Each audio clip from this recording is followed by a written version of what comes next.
Lately, I've seen a lot of debate online in the autism community about the safety of having a bumper sticker or a window sticker on a car that identifies one of the occupants in the car as being autistic. And today I want to talk about that, along with a couple other safety issues. The way of thinking is that not everyone is a good person, which I absolutely agree with. There are dangerous people out there, there are predators out there, and we have to be careful of them. Our family knows that firsthand. One of the things I've found as a parent to my girls, especially my girls who are less verbal and who have a really strong drive to elope, is that a lot of times I have to weigh dangers, like with locks on our doors. I don't love having double cylinder locks on our doors. I don't love having to open the doors from the insides with a key. But once Maggie had learned how to break through every other kind of lock that was in the lock aisle, that's what we were left with to keep her safe, to keep her from running out of the house and running the quarter mile to the highway and getting there in just a couple minutes and trying to play on the on-ramp, which actually happened. Sometimes you have to weigh your risks and you have to weigh what is a greater threat to your child. The suggestions that I've heard offered are, well, you should have a medical alert bracelet or something on your child's body, and that will identify them to the first responder. But we've tried that. Maggie's had bracelets. Maggie's had, if there's a product out there, we've tried it. And she has a tendency to remove any sort of jewelry or anything that's on her body or anything that's added to anything that we put on her. She removes it and she throws it away. She's really good at getting rid of things that she doesn't want. I guess she hasn't wanted the ID bracelets that we've had in the past. I guess she hasn't wanted any of the jewelry or anything that we've ever put on her in the past. She had a GPS. She's had 3 GPSs that she went through. At the end of the last one, she kept throwing it in the trash. She kept throwing it out the school bus window. She just found ways to sneakily get it off and try to get rid of it. Things in the car, she finds a way to get rid of. She finds a way there's no way anything would stay on her harness. I can hardly keep her seatbelt on with a buckle buddy. A strap on her seatbelt is not going to stay on. It's just a fact. I need there to be something that a first responder sees in an accident. And that is why we have the bumper stickers on the doors and on the back of the car.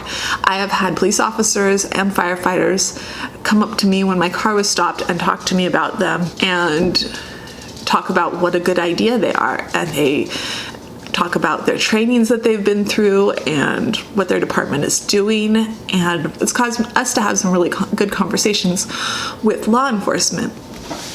But it does make me feel like it is the biggest thing that we can do to keep her safe in the event of a car accident. We live in a small community.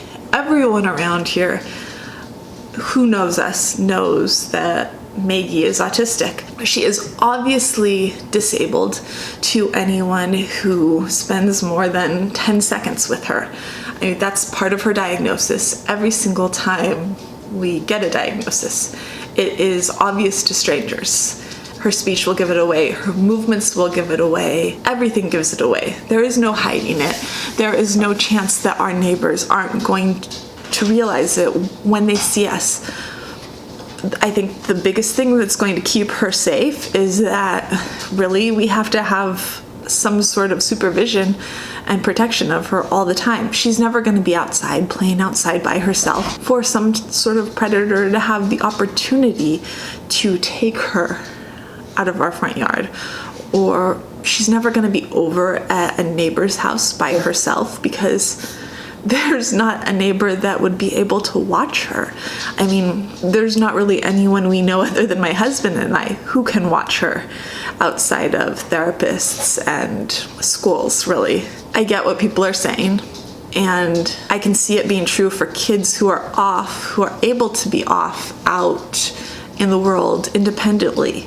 But for kids who aren't independent, who have major eloping problems, who maybe will never accept wearing something on their body because they're super good at breaking through anything that you try to put on them, then sometimes those window clings, not on her window, because we tried it on her window and she peeled it right off in 2 seconds. Or a bumper sticker on the outside of the car is absolutely the best option. You have to keep your kids safe. And it's not because you want anyone to feel bad for you, because honestly, I detest pity. It's because I will do whatever I have, even if it means putting an ugly bumper sticker on the outside of my car, to keep my kids safe. And if that means judgment from other people, fine. That's fine. But her safety is my number one concern. Keeping her and letting first responders know if we're in an accident that she will absolutely run into the highway giggling is what I need to do, is my first priority. I get where people are coming from when they don't love those. But like other choices that we've made that are safety choices to keep our kids safe, sometimes you have two choices and you don't really like either one, but you do the one that's going to make sure that your kid has the best chance of being safe. And that's what we're doing with the bumper stickers. And that is what we're doing with the double cylinder locks. They may not be my favorite thing in the world, but they help me sleep better at night, and they don't have me staying up wondering if I've done all I could do to keep her safe in the event of an accident. That is it for today. If you like this video, we'd love it if you'd give it a thumbs up. And if you're interested in all things autism, we'd love it if you'd hit subscribe. And I'll see you tomorrow. Bye.